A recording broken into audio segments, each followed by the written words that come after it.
BB news ચેનલમાં આપનું સ્વાગત છે। હું છું અજીઝ। ઝુબેલવાલા સમાચારમાં વાત કરીએ તો બુલંદ સહિત ફ્રેન્ડ સર્કલ દ્વારા નિયાઝનું આયોજન કરવામાં આવ્યું હતું। વડોદરા શહેરના માંડવીથી જમનાભાઈ જનરલ હોસ્પિટલની ગલીમાં આવેલ કોમી એકતાના પ્રતીક એવા હજરત બુલંદ શહીદ રહેમતુલ્લાહ અલૈહના 2 દિવસીય ઉર્સ પ્રસંગે શાનદાર ઉજવણી કરવામાં આવી હતી। ગત રોજ સંદલ શરીફનું આયોજન કરવામાં આવ્યું હતું, જે તમે બીબી ન્યૂઝના માધ્યમથી જોઈ ચૂક્યા છો। આજે ઉર્સ પ્રસંગે બાળકોના રમત ગમત માટે મેલા સ્વરૂપે બાળકોએ મજા માણી હતી, જ્યારે બીજી તરફ નિયાઝનું આયોજન કરવામાં આવ્યું હતું, જેમાં મોટી સંખ્યામાં લોકોએ નિયાઝનો લાભ લીધો હતો। જેમાં આ પ્રોગ્રામ બુલંદ સહિત ફ્રેન્ડ સર્કલના યુવાનો અને દરગાહના ખાદિમ અતા મોહમ્મદ સિંધી, હારૂનભાઈ શેખ, મોઇન શેખ, અકબર શેખ અને ટીમ દ્વારા આયોજન કરવામાં આવ્યું હતું।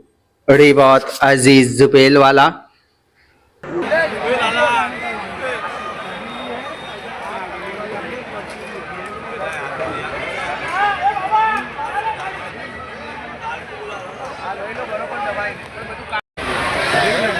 स्पीड तो दो स्पीड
પ્રોગ્રામ છે આજે હજરત બુલંદ શહીદ દાદા રહેમતુલ્લાહ અલૈહનો જે વાર્ષિક ઉર્સ ઉજવવામાં કાલે સંદલ શરીફ ઉજવવામાં આવ્યું હતું, એના સંદર્ભે આજે ઉર્સનો કાર્યક્રમ રાખવામાં આવેલ છે। આ કાર્યક્રમની અંદર આજે બુલંદ શહીદ દાદાનો લંગર ખવડાવવામાં આવેલ છે।